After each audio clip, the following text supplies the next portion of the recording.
Vijay formula அடுத்து ஆட்சியை பிடிக்க திட்டம். தனுஷ் திட்டம் இதுதான். தமிழகத்தில் நடிகர் தனுஷின் நற்பணி மன்றங்களை வலுப்படுத்தும் பணிகள் தற்பொழுது வேகம் எடுத்து வருவதாக தகவல்கள் வெளியாகியுள்ளன.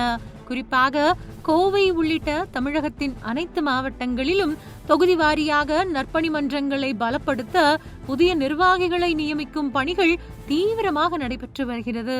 மாவட்டம் மற்றும் தொகுதி வாரியாக நிர்வாகிகள் நியமிக்கப்பட்டு புதிய உறுப்பினர்களை சேர்க்கும் பணிகளும் தொடர்ந்து நடைபெற்று வரும் நிலையில் இன்னும் வரும் நாட்களில் பெருமளவில் உறுப்பினர்களை இணைத்து நற்பணி மன்றங்களின் கட்டமைப்பை மேலும் வலுப்படுத்தும் நடவடிக்கைகள் மேற்கொள்ளப்பட்டு வருகிறது. அதே நேரத்தில் இந்த நற்பணி மன்றங்கள் மூலமாக பல்வேறு சமூக நல பணிகளையும் தொடர்ந்து மேற்கொள்ள அறிவுறுத்தப்பட்டுள்ளதாக தகவல்கள் தெரிவிக்கின்றன. குறிப்பாக இலவச மருத்துவ முகாம்கள் நடத்துவது, இரத்த தான முகாம்களை ஏற்பாடு செய்வது, ஏழை எளிய மாணவர்களுக்கு கல்வி உதவி வழங்குவது, அன்னதானம் உள்ளிட்ட பல்வேறு நலத்திட்ட பணிகளை மேற்கொள்வது என சமூக சேவைகளில் கவனம் செலுத்தப்பட்டு வருவதாக கூறப்படுகிறது.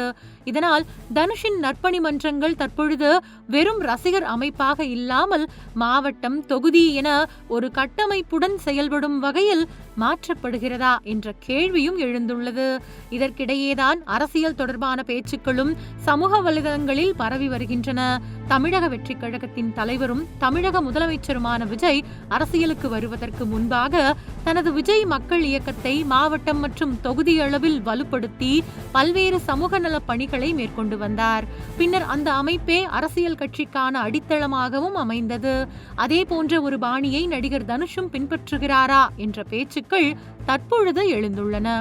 குறிப்பாக வரும் சட்டமன்ற தேர்தலை இலக்காக கொண்டு நடிகர் தனுஷ் தனது மக்கள் செல்வாக்கையும் ரசிகர்கள் மற்றும் ஆதரவாளர்களின் எண்ணிக்கையையும் அதிகரித்து எதிர்காலத்தில் அரசியல் களத்தில் இறங்குவதற்கான அடித்தளத்தை உருவாக்கி வருகிறாரா என்ற கேள்வி விவாதமாகியுள்ளது.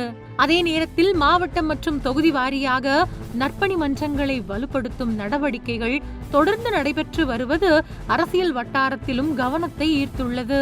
இதனால் தனுஷின் அடுத்த கட்ட நகர்வு என்னவாக இருக்கும்?